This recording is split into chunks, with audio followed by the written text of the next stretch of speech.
ಆಗಿದ್ರೆ ಸ್ವಾಮಿಗಳು ಹೇಳ್ದಂಗೆ ಮುಖ್ಯಮಂತ್ರಿಗಳು ಮಾಡೋದಾಗಿದ್ರೆ ಶಾಮನೂರು ಶಿವಶಂಕರಪ್ಪನ್ನು ಮುಖ್ಯಮಂತ್ರಿ ಮಾಡಿ ಅಂತ ಸ್ವಾಮಿಗಳು ಹೇಳ್ತಾರೆ. ಈಗ ನಮ್ಮ ಸಮುದಾಯದ ಸ್ವಾಮಿಗಳು ಸತೀಶ್ ಜಾರಕಿಹೊಳಿ ಮುಖ್ಯಮಂತ್ರಿ ಮಾಡಿ ಅಂತಾರೆ. ಏನು ಸ್ವಾಮಿಗಳು ಹೇಳ್ದಂಗೆಲ್ಲ ಮುಖ್ಯಮಂತ್ರಿಗಳು ಮಾಡೋಕ್ಕಾಗ್ತದ?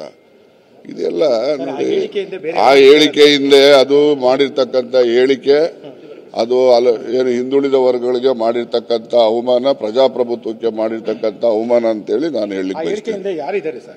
ಯಾರಿದ್ದಾರೆ ಅಂತ ನನಗೆ ಗೊತ್ತಿಲ್ಲಪ್ಪ. ನನಗೇನು ಹೇಳಿಕೆ ಬಂತು, ಯಾರು ಹೇಳೋರೋ ಅವ್ರ ಬಗ್ಗೆ ಹೇಳಿದ್ದೀನಿ ಅಷ್ಟೇ. ಹಿಂದೆ ಇರೋರಿಗೆಲ್ಲ ನಾನು ಮೈಕ್ರೋಸ್ಕೋಪ್ ಹಾಕಿ ನೋಡಕ್ಕಾಗ್ತದ? ಸರ್, ಚಂದ್ರಶೇಖರ್ ಸ್ವಾಮೀಜಿಯವರು ಈಗ ತಾನೇ ಒಂದು ಸ್ಟೇಟ್ಮೆಂಟ್ ಮಾಡಿದ್ದಾರೆ ಸರ್.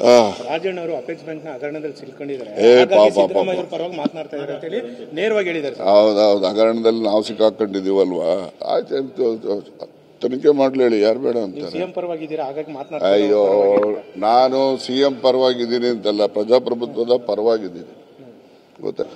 ಆಗಿದ್ರೆ ಸ್ವಾಮಿಗಳು ಹೇಳ್ದಂಗೆ ಮುಖ್ಯಮಂತ್ರಿಗಳು ಮಾಡೋದಾಗಿದ್ರೆ ಶಾಮನೂರು ಶಿವಶಂಕರಪ್ಪನ್ನು ಮುಖ್ಯಮಂತ್ರಿ ಮಾಡಿ ಅಂತ ಸ್ವಾಮಿಗಳು ಹೇಳ್ತಾರೆ. ಈಗ ನಮ್ಮ ಸಮುದಾಯದ ಸ್ವಾಮಿಗಳು ಸತೀಶ್ ಜಾರಕಿಹೊಳಿ ಮುಖ್ಯಮಂತ್ರಿ ಮಾಡಿ ಅಂತಾರೆ. ಏನು ಸ್ವಾಮಿಗಳು ಹೇಳ್ದಂಗೆಲ್ಲ ಮುಖ್ಯಮಂತ್ರಿಗಳು ಮಾಡೋಕ್ಕಾಗ್ತದ? ಇದೆಲ್ಲ ನೋಡಿ, ಆ ಹೇಳಿಕೆಯಿಂದ ಅದು ಮಾಡಿರ್ತಕ್ಕಂಥ ಹೇಳಿಕೆ ಅದು ಏನು ಹಿಂದುಳಿದ ವರ್ಗಗಳಿಗೆ ಮಾಡಿರ್ತಕ್ಕಂಥ ಅವಮಾನ, ಪ್ರಜಾಪ್ರಭುತ್ವಕ್ಕೆ ಮಾಡಿರ್ತಕ್ಕಂಥ ಅವಮಾನ ಅಂತೇಳಿ ನಾನು ಹೇಳಲಿಕ್ಕೆ ಬಯಸ್ತೇನೆ.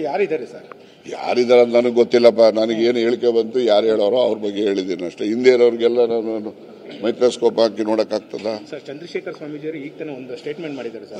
ರಾಜಣ್ಣ ಅವರು ಅಪೆಕ್ಸ್ ಬ್ಯಾಂಕ್ ನ ಹಗರಣದಲ್ಲಿ ಸಿಲ್ಕೊಂಡಿದ್ದಾರೆ, ಪರವಾಗಿ ಮಾತನಾಡ್ತಾ ಇದ್ದಾರೆ ಅಂತ ಹೇಳಿ ನೇರವಾಗಿ ಹೇಳಿದ್ದಾರೆ. ಹೌದೌದು, ಹಗರಣದಲ್ಲಿ ನಾವು ಸಿಕ್ಕಾಕೊಂಡಿದೀವಲ್ವಾ? ಆಯ್ತು, ತನಿಖೆ ಮಾಡ್ಲಿ, ಹೇಳಿ, ಯಾರು ಬೇಡ ಅಂತ. ಸಿಎಂ ಪರವಾಗಿದ್ದೀರಾ, ಹಾಗಾಗಿ ಮಾತನಾಡ್ತಾ. ಅಯ್ಯೋ, ನಾನು ಸಿಎಂ ಪರವಾಗಿದ್ದೀನಿ ಅಂತಲ್ಲ, ಪ್ರಜಾಪ್ರಭುತ್ವದ ಪರವಾಗಿದ್ದೀನಿ, ಗೊತ್ತಾ?